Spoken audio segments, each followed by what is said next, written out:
Hello viewer, স্বাগতম জানাচ্ছি review এগেইনে। আমার ভিডিওটি যদি আপনাদের কাছে ভালো লেগে থাকে তাহলে অবশ্যই ভিডিওটি লাইক করবেন, শেয়ার করবেন।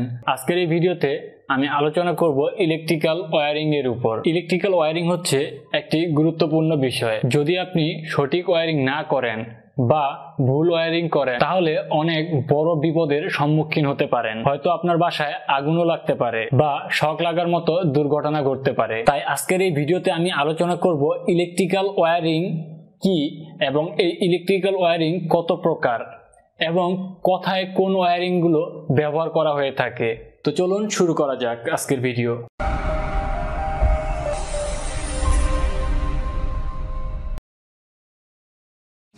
Subscribe to channel and press the bell icon for the latest updates. And never miss another update.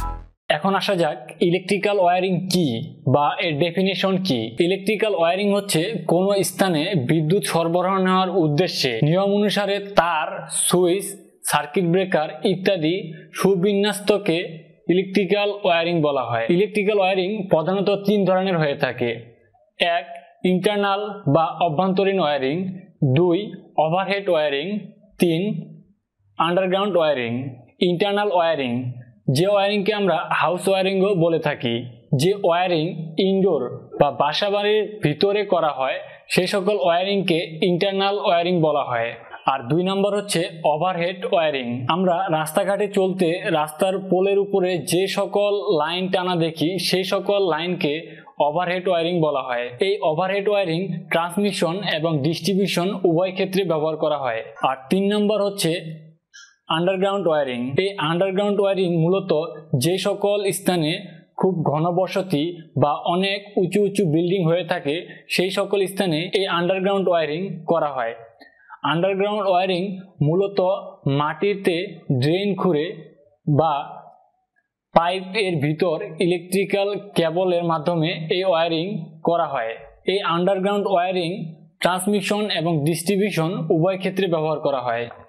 এখন আমরা দেখব ইন্টারনাল ওয়্যারিং বা হাউস ওয়্যারিং কত প্রকার ও কি কি। তবে অবশ্যই ইন্টারনাল বা হাউস ওয়্যারিং করার ক্ষেত্রে আপনাকে কিছু বিষয় অবশ্যই মাথায় রাখতে হবে।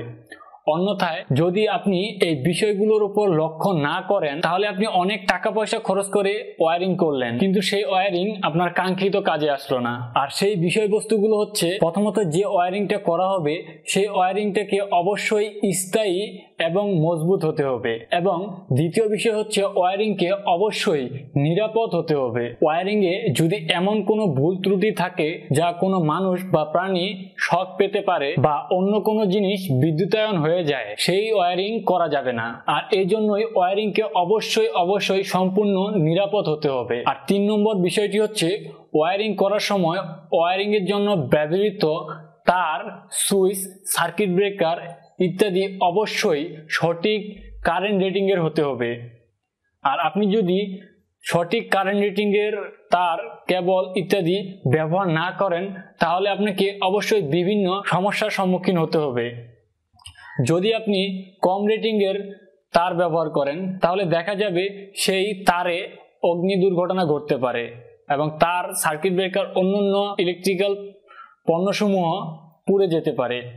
আর যদি এর থেকে অতিরিক্ত রেটিং এর কোনো পণ্য ব্যবহার করেন তাহলে সেক্ষেত্রে দেখা যাবে আপনি আর্থিকভাবে ক্ষতিগ্রস্ত হবেন। আর সর্বোপরি যে বিষয়টি খেয়াল রাখতে হবে, আপনার ওয়্যারিংকে সম্পূর্ণভাবে আর্থিং এর সাথে সংযুক্ত করতে হবে।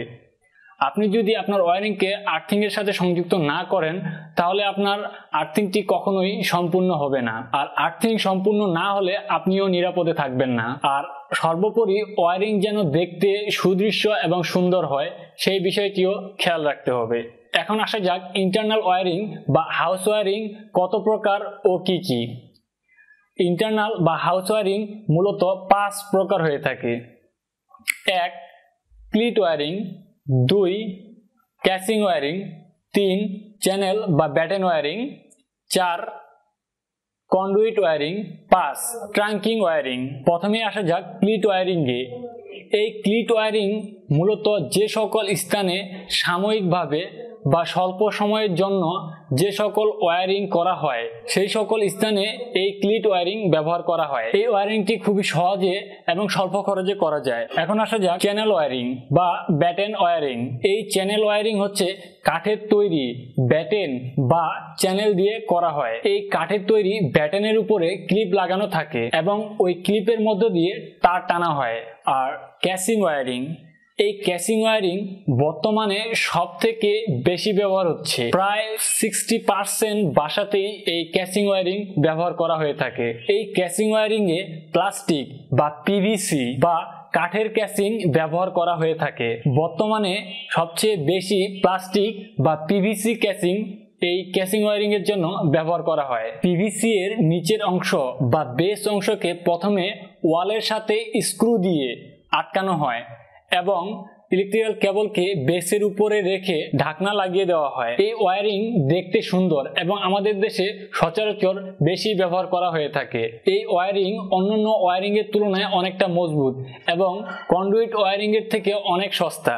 আর চতুর্থ ওয়্যারিং হচ্ছে কন্ডুইট ওয়্যারিং। আমরা আগে যে ওয়্যারিং গুলো দেখলাম সেগুলো নিম্ন চাপের 220 ভোল্টেজের জন্য ব্যবহার করা হয় এবং এই কন্ডুইট ওয়্যারিং 420 ভোল্টেজ বা মাঝারি চাপের ভোল্টেজের জন্য ব্যবহার করা হয়। মাঝারি চাপের ভোল্টেজের জন্য এই ওয়্যারিং করা আবশ্যক এবং যেই সমস্ত স্থানে লোকজনের আনাগোনা অনেক বেশি থাকে, যেমন hospital, cinema hall, shopping mall, workshop ইত্যাদি, ওইসব জায়গায় এই ওয়্যারিং করা আবশ্যক। এই ওয়্যারিং অনেক সুবিধাজনক এবং এর রক্ষণাবেক্ষণও অনেক সহজ। তবে অন্যান্য ওয়্যারিং এর তুলনায় এই ওয়্যারিং এর খরচ অনেক বেশি। বর্তমানে এই ওয়্যারিং আমাদের দেশে সবচেয়ে বেশি ব্যবহৃত হয়ে থাকে, কারণ অন্যান্য ওয়্যারিং এর তুলনায় এই ওয়্যারিং অনেক সেফ। এই ওয়্যারিং দুই ধরনের হয়ে থাকে, এক সারফেস কন্ডুইট ওয়্যারিং এবং দুই কনসিলড কন্ডুইট ওয়্যারিং। সারফেস ওয়্যারিং ওয়ালের উপরে ক্লাম্পের মাধ্যমে করা হয় আর এই ওয়্যারিংকে সারফেস ওয়্যারিং বলা হয়। আর যে ওয়্যারিং ওয়ালের মধ্যে খাস কেটে তার ভিতরে পাইপ ঢুকিয়ে উপরে প্লাস্টার করা হয় তাকে কনসিলড কন্ডুইট ওয়্যারিং বলা হয়। এই ওয়্যারিং ঘরের কোনো সৌন্দর্য নষ্ট করে না এবং সব থেকে বেশি নিরাপদ এবং আগুন লাগার সম্ভাবনা থাকে না। তবে এই ওয়্যারিং এ খরচ অন্যান্য ওয়্যারিং এর তুলনায় একটু বেশি। আর পঞ্চম নাম্বার ওয়্যারিং হচ্ছে ট্রাঙ্কিং ওয়্যারিং। এই ট্রাঙ্কিং ওয়্যারিং মূলত শিল্প কারখানায় বা ইন্ডাস্ট্রিয়ালে সব থেকে বেশি ব্যবহার করা হয়ে থাকে, যেখানে অনেক হেভি কেবল টানা হয়। সেই সব জায়গায় এই ওয়্যারিং করা হয়। যেখানে অনেক হেভি কেবল টানা হয় সেই সকল জায়গায় এই ট্রাঙ্কিং ওয়্যারিং করা হয়। এই ওয়্যারিং করার জন্য প্রথমে কেবল ট্রে টানা হয়। এই ট্রে স্থাপন করে তার উপর দিয়ে ভারী কেবল টানা হয়। আর এই ট্রাঙ্কিং ওয়্যারিং মূলত ইন্ডাস্ট্রিয়াল বা শিল্প কারখানাতেই সব থেকে বেশি ব্যবহার করা হয়ে থাকে। তো আমার ভিডিওটি যদি আপনাদের কাছে ভালো লেগে থাকে তাহলে অবশ্যই ভিডিওটি লাইক করবেন, শেয়ার করবেন। ধন্যবাদ সবাইকে।